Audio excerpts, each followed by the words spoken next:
Assalamualaikum warahmatullahi wabarakatuh. Selamat pagi, salam sejahtera bagi kita semua. Baik, dari mahasiswa yang saya banggakan, hari ini kita akan membahas Pancasila dalam konteks sejarah bangsa Indonesia dengan melihat sumber historis, sosiologis dan politis Pancasila dalam kajian sejarah bangsa Indonesia.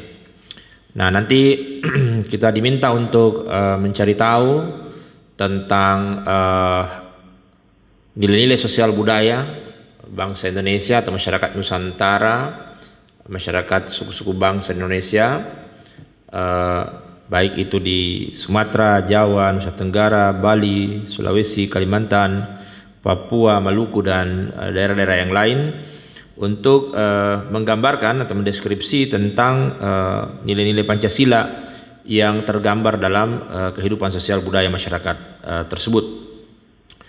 Nah, kalau kita bicara sila-sila Pancasila, kausa materialnya itu kan dari kehidupan sosial budaya bangsa Indonesia sendiri. Nah, kalau kita bicara sila pertama misalnya, pada saat Kerajaan Majapahit itu, pada masa pemerintahan Raja Hayam Wuruk, agama rakyat Majapahit adalah agama Hindu. Trimurti sebagai kesatuan tiga dewa tertinggi.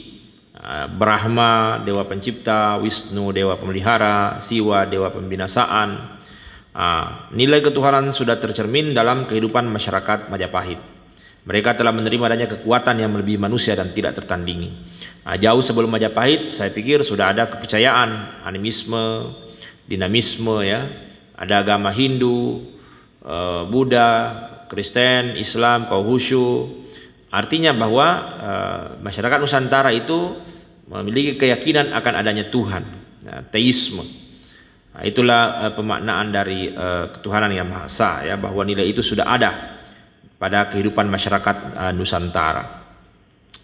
Kemudian selanjutnya adalah sila kedua. Sila kedua, kemanusiaan yang adil dan beradab. Di sini kita bisa lihat dalam konteks kehidupan kerajaan-kerajaan masa lalu, di mana sudah ada hubungan antara Sriwijaya dengan India, pengiriman para pemuda untuk belajar ke India untuk memajukan kehidupan politik luar negeri bebas aktif, ya. Hubungan baik antara Raja Majapahit, dalam hal ini Hayam Wuruk, dengan kerajaan Tiongkok, Ayodhya, Champa, dan Kamboja itu sudah menunjukkan nilai-nilai kemanusiaan. Kemudian selanjutnya adalah sila persatuan Indonesia. Kalau kita bicara sila ketiga tentang persatuan Indonesia, jadi sebagai negara maritim, Kerajaan Sriwijaya telah menerapkan konsep negara kepulauan sesuai dengan konsep wawasan Nusantara. Begitupun dengan Kerajaan Majapahit, terwujud keutuhan kerajaan. Ada Sumpah Pemuda yang diucapkan oleh Pati Gajah Mada dalam sidang raja dan menteri-menterinya pada tahun 1331. Ada upaya mempersatukan Nusantara dan itu terwujud. Di mana di dalam buku Suta Soma, Emputan Tular, ya, ada digambarkan. Jadi Emputan Tular mengarang buku Suta Soma yang terdapat sloka persatuan nasional, di mana berbunyi Bhinneka Tunggal Ika Tan Hana Dharma Mangrua. Itu artinya walaupun berbeda-beda namun tetap satu jua. Tidak ada agama yang memiliki tujuan yang berbeda. Jadi mempersatukan Nusantara, seluruh pulau di luar Jawa dipersatukan di bawah panji Kerajaan Majapahit. Cuma mungkin yang perlu dianalisa, yang perlu dikembangkan dalam konteks keindonesiaan sekarang ini, bahwa model-model persatuan seperti apa yang sesuai dengan konteks keindonesiaan kita. Jadi mungkin bersatunya karena tertekan, karena ditaklukkan, ada yang bersatu karena upaya-upaya menaklukkan. Itu tentu tidak bisa dilakukan lagi dalam konteks Indonesia masa kini. Jadi ya, bahwa daerah-daerah itu mempersatukan diri menjadi sebuah negara karena adanya keinginan untuk bersama, adanya keinginan untuk mencapai tujuan bersama. Kemudian Selanjutnya adalah sila keempat. Nah, pepatah Minangkabau bulat air deh pambuluah, bulat kato deh mufakat.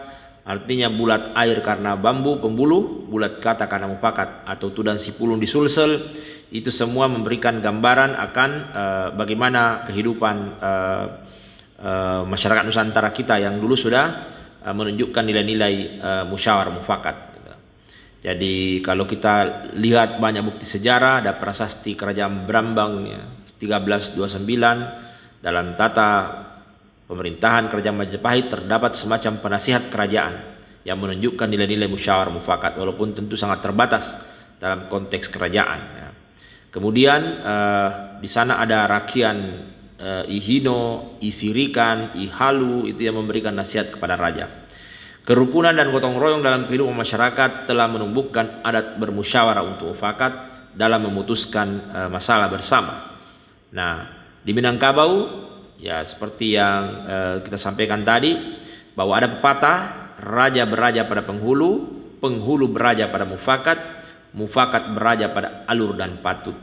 Jadi logika dan keadilan menjadi pegangan bagi raja-raja. Kalau kemudian tidak memegang itu, maka kemudian bisa ada penolakan, menyingkir dari daerah itu, dan itu bentuk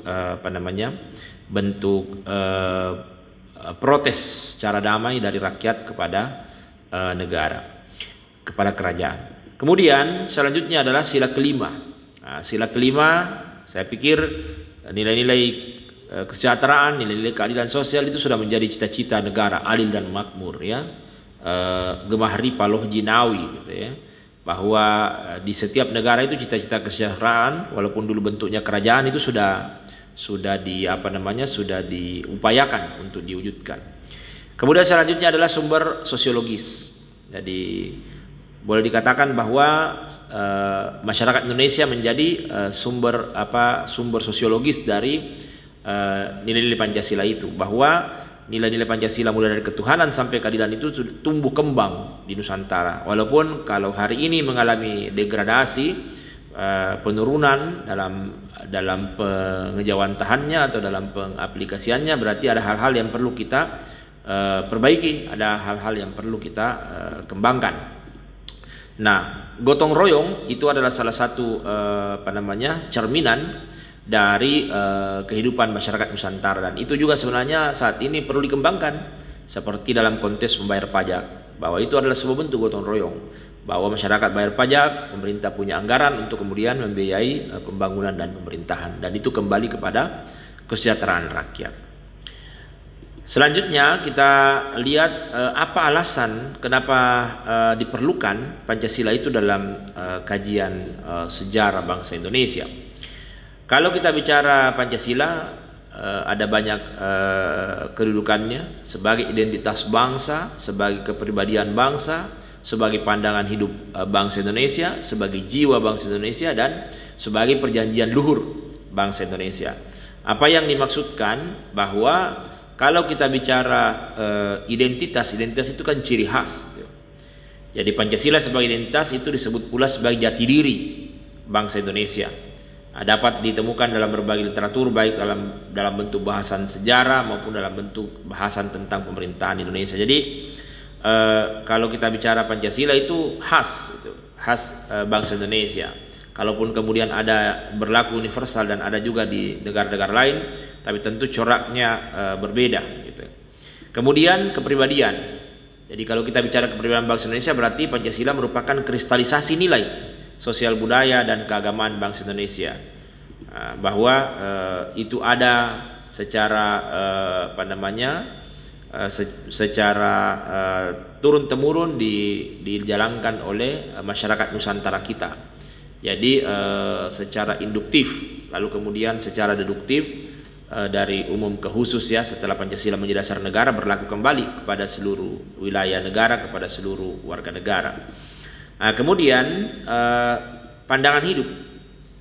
Pandangan hidup berarti konsep dasar kehidupan yang dicita-citakan. Jadi Pancasila bukan hanya dasar, tapi dia juga menjadi tujuan. Ada sebuah konsep dasar kehidupan yang dicita-citakan. Jadi bagaimana bangsa ini berketuhanan, bagaimana bangsa ini berkemanusiaan yang adil dan beradab, bagaimana dia bersatu untuk menjaga eksistensi negara, bagaimana bangsa ini berdemokrasi, bagaimana bangsa ini bisa mewujudkan keadilan sosial. Jadi ada konsep dasar dalam kehidupan. Bahwa bangsa Indonesia bangsa yang berketuhanan, itu sebuah konsep dasar kehidupan. Nah, bagaimana mereka menjalankan agama dan kepercayaan masing-masing, ya negara kemudian memfasilitasi tumbuh kembangnya agama sesuai dengan agama dan kepercayaan dari masyarakatnya atau warga negaranya. Kemudian selanjutnya jiwa bangsa Indonesia. Artinya bahwa Pancasila itu mengandung isi, semangat, dan patriotisme bangsa yang mampu mempersatukan. Karena bicara Pancasila tidak bicara mengenai suku tertentu, bicara Pancasila tidak bicara mengenai agama tertentu, tapi semua untuk semua. Sehingga dia memberikan semangat untuk kemudian mewujudkan tujuan negara, karena semua dihargai, semua diakomodasi, dan semua bisa tumbuh kembang. Kemudian selanjutnya kita akan bahas materi-materi yang lain. Nanti kita akan bertemu lagi pada pertemuan berikutnya. Silakan ditambahkan, dicari tahu dari berbagai literatur yang ada untuk memperkaya pengetahuan adik-adik mahasiswa. Baik, terima kasih. Alhamdulillahirabbil alamin. Assalamualaikum warahmatullahi wabarakatuh.